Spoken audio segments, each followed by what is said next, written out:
السلام عليكم ورحمة الله وبركاته. بصوا رجعنا لكم تاني. احنا النهارده في تركيش بيكري سوري ان كافيه. هو هنا عبارة عن بيكري، والبيكري ده فيه كافيه معايا. خلينا نبدأ مع بعض كده من الأول. بصوا عندهم كمية حاجات بيكري فظيعة، وريحة المكان فظيعة، حلوة جدا حلوة جدا جدا يعني. خليني بس اوريكم. بصوا يعني هو هنا كذا لاين، انا كده ماسكه من الاول. بصوا هنا ده عيش تركش، اللي هو العيش التركي بتاعهم ده خطير. انا باكله على طول، بجيبه يعني لما بكون مثلا في محلات تركي او حاجه باكله. ده التوست بتاعهم. طبعا في هنا حاجات كده سويتس لسه هنطلعها. هنا بقى اسامي حاجات تركي، بس انا ما جربتش حاجه منهم بصراحه. ده نفس العيش بس ابيض، ودي حاجات اعتقد بدقيق اسمر لان مكتوب عليها هول ويت اللي هو الدقيق الاسمر. تمام. هنخش بقى على الحاجات السويت. طبعا في هنا حاسب كده يا بسبوسه يوسف حاسب. بصوا يا جماعه هنا في طبعا استنى، في تورت، في تشيز كيك تحت، في حاجات حلوه قوي قوي قوي قوي قوي. خليني بس اوريكم كله. هنا في طبعا رايس بودنج، حاجات حلوه جدا محطوطه.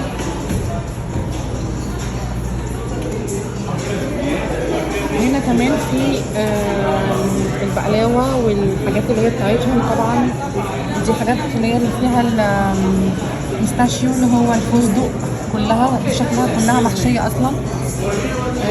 هنا في كنافه تحت هنا. طبعا هنا بقى اللي هو حاجات شبه البيتي فور بتاعنا بتاع مصر، حاجات كده كوكيز بقى. الحاجات دي حادقه، مش دي مسكره، دي حادقه. وده كل ده بقى حاجات باللحمه بالتشيز. بصوا لحمه زي اللحمه المفرومه كده. كل ده كده يا جماعه حاجات خاصه بالبيكري بتاعهم. انا في حاجات كتير منهم دقتها يعني خطيره، حلوه جدا جدا جدا. بس الجدير بالذكر يعني بصراحه ان انا شفت هنا بلح الشام غريب قوي، بس لازم اوريكم شكله. بصوا البلح الشام بتاعهم قد ايه كبير جدا. وهنا كمان في حاجه تانيه، حاجات زي شويه معموله من السمسم، حاجات معموله من المخبوزات دي، حاجات كده زي التورت. بصوا عامله ازاي. بصوا طبعا ده اللبن بتاعهم. تمام كده. هوريكم برضو هنا. بصوا في جوه بقلاوه، سوري اسمها ايه دي، زلابيا. وعندهم هنا كوفي، وعندهم تي ماشي كده. وطبعا في مكان للقعاد زي ما انتم شايفين كده، في تيبلز نقعد عليها. المكان خطير. بصوا في هنا كمان سيكشن انا نسيت اصوره لكم. السيكشن ده اللي هو فيه زي الحاجات اللي شبه البقسماط بتاعنا. هنا في اللي هو التركش بريد ستيك اللي هو شبه بقسماط يا جماعه، بقسماط بقسماط يا جماعه، سيبكم من اللي مكتوب ده بقسماط. ودي حاجات كده بقى سناكس كده، ما دقتهاش بصراحه، ما اعرفهاش. ودي حاجات فيها زعتر باينه خالص من اسمها. بصراحه المكان حلو جدا. طبعا عندهم كارت للشوبينج اللي انت ممكن تعمليه من المكان. الحاجات بصراحه المكان تحفه. انا اول مره اجي وصديق هو اللي قال لنا عليه. فان شاء الله بصراحه حاجه بجد تعجبكم قوي قوي قوي قوي. باذن الله تعالى ان شاء الله نجرب حاجات ونصور لكم اللي هينزل دلوقتي على طول اول ما نجيبه ان شاء الله. يلا طيب. It's good. It's soft, and this one is dry, but I like this one. So how I need this one?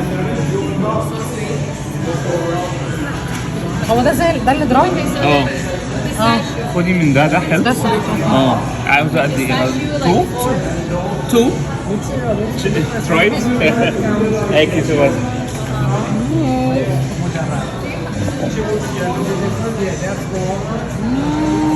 حلوة كويس. انا هاكل. لا حلوة. Very good. عايزين شاي. 4. Yeah, just I want to tell you to make it 4. تاخدي خلاص؟ عاوز تاخدي حاجة ثانية؟ لا. تاخدي كل حاجة.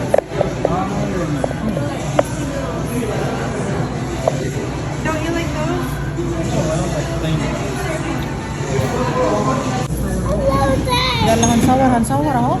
بصوا يا جماعه دي مشترياتي من البيكر التركي. بصوا ده بقسماط، بالنسبه لنا هو بقسماط، والعيش بتاعهم الخطير التحفه. واحد بحبة البركه وواحد من غير عشان العيال.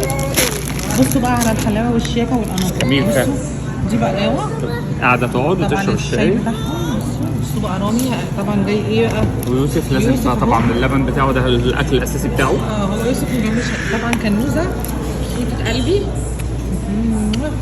وطبعا عندهم كمان وايبس وسكر دايت. دايت ايه بعد اللي احنا عاملينه ده؟ بس يعني اهو بنحاول. النهارده الفري. احنا كده دايما نبقى نقول النهارده الفري.